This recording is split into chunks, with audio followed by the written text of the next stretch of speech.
Lumabas na ang bagong iPhone 17 Pro Max, pero may kwento ako sa'yo about Apple. Alam mo ba that there was a specific time na sobrang taas ng resignation rate ng Apple and all of their top engineers were leaving way back in 2009. It was very hard to imagine that, but yeah, that happened. And guess what? Steve Jobs did the unthinkable, spending a $15 billion budget para lang magpagawa ng office. And many think that he was so dumb doing this. But guess what? Watch this video dahil baka you can get idea from what he did, and spoiler alert, everybody was proven wrong.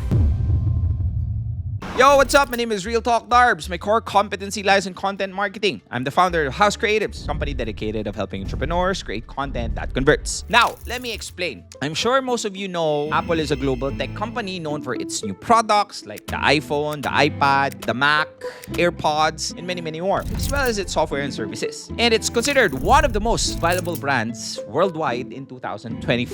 Aside lang sa kanilang Apple Intelligence.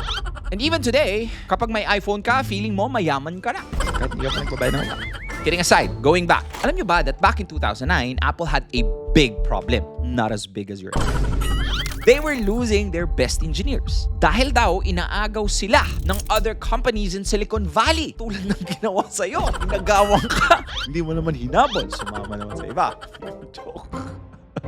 Going back, kidding aside, kasi daw, their competitors was offering insane pay and crazy perks in their amazing office campuses. I'm talking about free food, I'm talking about nap chairs, and even mga massage chairs, and mga gaming areas. Now imagine this, that time, Apple's offices, not even close. Napaka-boring, napaka-outdated. Kaya naman, yung mga engineers, they decided na lumipat na lang sa competition where they would be more comfortable in working. So, the result of this, billions of dollars losses for Apple. So what did Steve Jobs do? Instead of adding more perks or throwing money at the problem, he goes all in on a different approach. Dun, dun, dun, dun. He decided to build something completely insane. A $5 billion office, which is called the Spaceship Campus. Built with 15,000 employees, surrounded by 9,000 trees, and every perk you can imagine. Except for Jowa. Hindi ginagawang perk yun sa trabaho, guys. Ha? Now, a lot of people thought this was stupid. They said, nagpapakitang tao lang si Steve Jobs. Hindi naman kailangan ng mga ganitong klaseng building eh.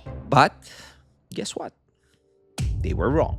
Jobs wasn't just building a building or an office. He was building a new experience. And when the spaceship opened, here are 3 things that happened. Unang-una, innovation became the forefront. The Apple's new office was not just for display. The open design forced collaboration. That's why ang mga meetings, sharing of ideas, and innovation was so potent sa company nila. And guess what happened after that? Number 2, the next best thing that happened, sick days significantly decreased. Wala rin masyadong nagtitake ng sick leave. Bakit? Because Apple's park was designed with nature. May natural light and trees, which eventually led to less stress and less sick leaves. Dito kasi sa Pilipinas, hindi mo kailangan magkasakit para mag-sick leave. Kasi feeling ko, kung dito binild yung Apple Spaceship Office, may magsisick leave pa rin. Hindi dahil sa nagkasakit kasi pumunta ng Baguio.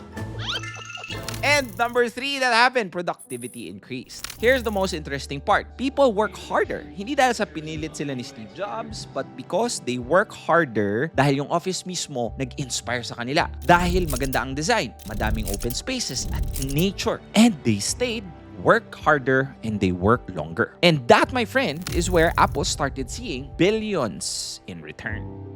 Real talk. So, anong matututunan mo as a business owner? It wasn't about spending $5 billion on an office. It was about designing a space that made employees want to work without even realizing it. Ginamit ng Apple ang environment para mag-boost ng performance. Jobs understood na hindi sapat ang perks lang if you want your employees to work better. Kailangan mo ring i-design yung space, environment, at culture ng company to push your people to better standards. Kung sa Pilipinas, increase pay lang.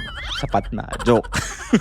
Because talent don't just grow with practice, it thrives with the right environment. Ikaw, what's the one change that you can make in your space right now para mag-show up ka ng mas malakas? Let me know in the comment section below. Once again, this is Real Talk Darbs from House Creatives saying, win with us or watch us win.